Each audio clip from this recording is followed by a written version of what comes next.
So we have to ask ourselves, what do we believe about children? What do we believe about children who are coming from low socioeconomic status? What do we believe about diverse students? What do we believe about students who come from different cultural backgrounds? What is our belief about children? Because our belief will ultimately be the most significant predictor of whether that child succeeds. John Hattie says every teacher must be able to affirm, I cause learning. He said that's got to be your affirmation.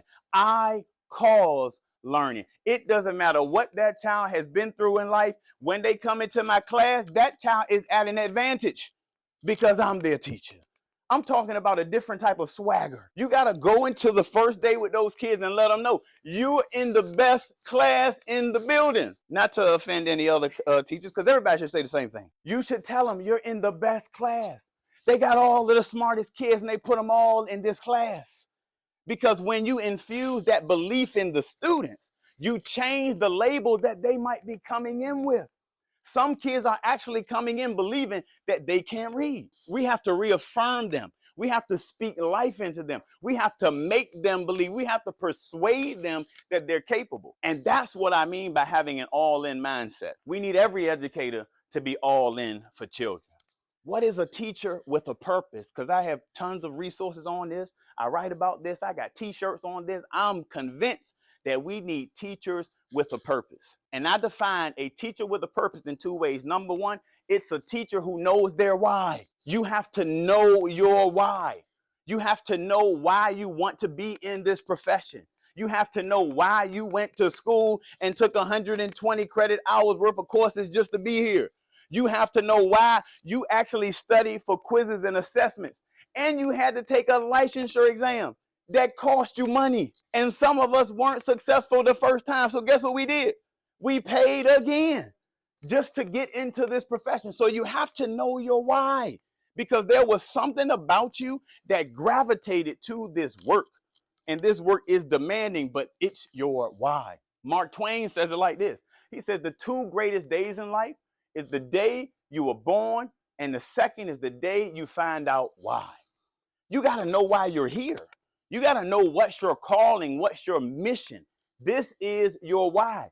Dr. Miles Monroe, he says it like this: the greatest tragedy in life is not death, it's life without a purpose.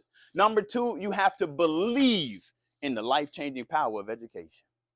You have to believe that you can alter the trajectory of a child's destiny. You have to believe that you're just a catalyst in that child's life, that that child is going to go on an accelerated pace because of you. You have to believe that. And once you start to believe it, it begins to manifest through your actions. And then you realize that I'm here to move the academic needle, but that's not it. That's not the end goal. I want to be a game changer. I want to be a difference maker. I want to be someone who speaks life into children. I want to be that educator that child is talking about 20 years later. That educator that child is talking to their children about, saying, man, I'm so glad I had Mr. Taylor in second grade.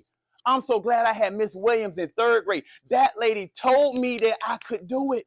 That lady persuaded me that I was a great kid and I had capabilities and I was smart and intelligent. You want to be known as someone who speaks life into young people.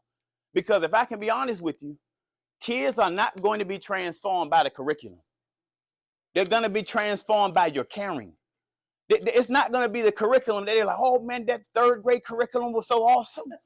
They're not going to tell their family that as they get older, but they're always going to be mindful of that individual who spoke life into them, who changed the game for them.